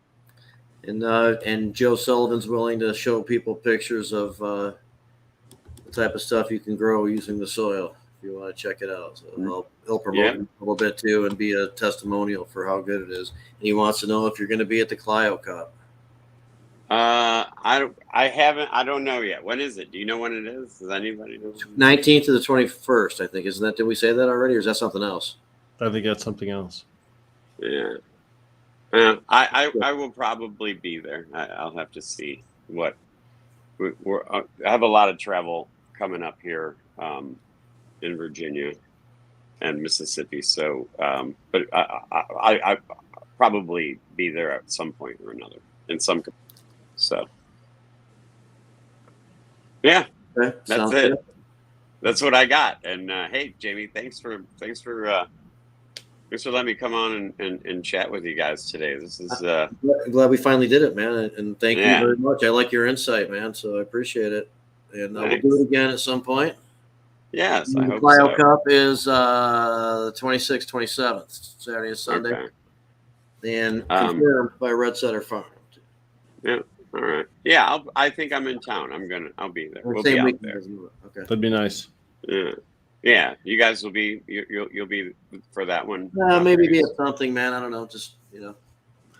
See what plays out. I got some stuff going on this summer. I'm not sure what the schedule is, to be honest with you, at the moment. So that might conflict with the MICIA summer annual. So we'll see. And you guys, and hey, thanks for the keeping up the fight. I've been a big fan of Jamie. You and Rick, you guys. I've been a big fan for many years, and it's been great. It's just been so great to be out there with you guys and be able to be a little helpful. And I talked to my friends about it, and I think it's really important. Like we were saying earlier, Rick, it's a marathon, and across my lifetime, if I can move the needle 1/100% in the cooler direction, I'll consider it a success, because it's a big needle to move. And I think that you guys have really been instrumental in helping to move that needle in Michigan, and I'm glad I've been able to help in the ways that I have been with you guys, and I really dig what you do. I hope I genuinely mean that. Thanks. Thank you very much, man. I appreciate it. Yeah. Thanks, Barton, too. He appreciates the discussion, but yeah, Tommy, I appreciate that. It's long-term vision, and it's meaningful, and and as Adam points out, of course, who deserves a lot of credit for even coming before us, and as well. You've been for a long time and doing the right thing.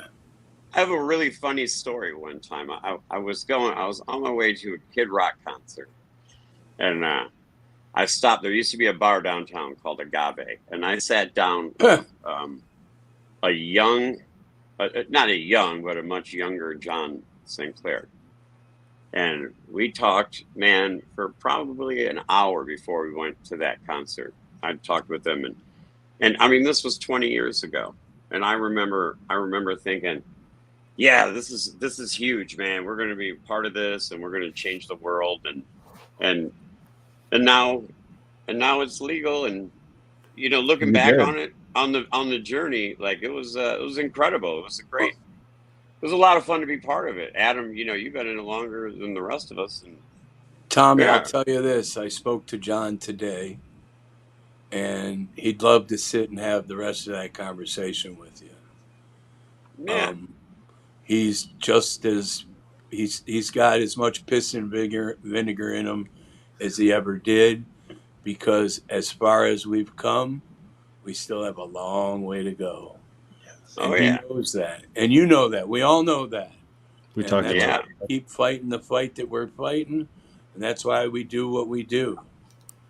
And, until they throw a handful of dirt on me, that's it. I'll be fighting for plant medicine. Coming from a guy that actually plays in dirt, I might not say that the way you say it. Worm castings, not dirt. Someone said you don't all the time. So how meaningful that is, I don't know. Yeah, someone said that in one of the comments. Don't sleep on Tommy's worm castings. I thought, good advice. Yeah, I don't want to make it better. I think that's a compliment, though. By the way, from a I thought so too. Maybe Anton, how can we get in touch with you or the Hero Project, Anton, as we try and wrap up? You can reach out. You can reach out to me at aharb@heroprojectusa.org. Hero Project. We're doing good stuff. We got some things coming down the pike, and raised a little money recently. So hopefully we can help a couple of veterans out. I'm always available. Right on. Hey, so we're a couple minutes over pretty much before I turn it over to Rick to wrap us up. But I didn't mention this, and I meant to. Rick and I had a really good visit at the Redemption offices in Lansing, and then we went up with Ryan Basor to Local Roots in Lanesburg, where we got these packs of cigarettes that are really good, very reasonably priced. And I opened up the pack, and there's also like stuff in there to keep moisture content proper and stuff like that. Open up the pack, the incredible essence of the flower, in this case, gooseberry. I have there full force. It doesn't lose its stuff and dry out. It's really good. I dig it. Lilac Diesel. I was in organic, Winewood Organics in Ann Arbor earlier. Got a ball of hash. Ball of hash, fruity hash. It's called. Where is it? Gosh damn it! I'm very curious to know how long. Hash balls. God damn it! How long? What, Adam? I'm very curious to know the date on when those cigarettes were packaged. Hash balls. And I'm not picking on the industry. I just find that one of our problems is that we have to put this stuff together, and then it sits on the shelves for 20 days. It looks like toward the end of May, it looks like. Harvest May, packaged in June. Okay, June. And then it's got the it's sealed, and it has the moisture thing in there, so that probably no problem. Regular. That's not so bad, to be honest with you. Nope. So it is about time for us to go, though, AJ. Yeah, and I guess that was it. I just wanted to make sure we get that in. Anything you'd like to wrap it up? And of course, looks like Spartan's talking about knowing the guy who makes those hash balls. Good sign for a quality connection there, in my opinion. And Rick and I don't want a hash ball rubbed by somebody named Hermit between his hands. It just seems. Well, you partook in it today when you didn't know that, and you very much appreciated it. And you may not know you've tried Hermit's. You don't know everything about every ball that you play with, yet you do. Hermit hands. That's fun. Oh, we don't want to end the Stacey. show with me singing. Sorry, That's a bad way to Stacey. do This it. happens every once in a while. Perfect. At the end of 2 hours, we get a little crazy. But let's end it real quickly. The fact is, we had a lot of great stories today. Sometimes we are a chronicler of some of the amazing stories from the history of cannabis industry itself. But today, I think talking about Stacey's story, the unionization, moving forward a part of the industry, I think it's important for us to charge forward. Tommy's right to remind us about our history, but Stacey's one of those people leading us forward. And I love it when in the same show we get a chance to embrace both the past and the future too. And of course, best wishes for a speedy recovery, Adam, because we know that you're struggling. Many compliments on your autism hoodie that you've got going on there. Thank you. I wore it specifically for you guys. It's Love it. my Just Red we'd be here Wing, for got autistic the Red Wings All right, action on that's it. excellent. So, Thanks for showing up in the hospital, Adam. Thanks everybody no problem. for showing up. Thank you guys for kind of co-hosting with us and being part of all the discussions, plus talking about your own thing. And of course, Anton, as always. Love you guys. Rick, I'm thanks for escaping tomorrow. Shh. all right. And Rick, thanks for wrapping us up, and Jazz Cabbage Cafe. See you guys. Thank you very much. Bye Thank now. you guys.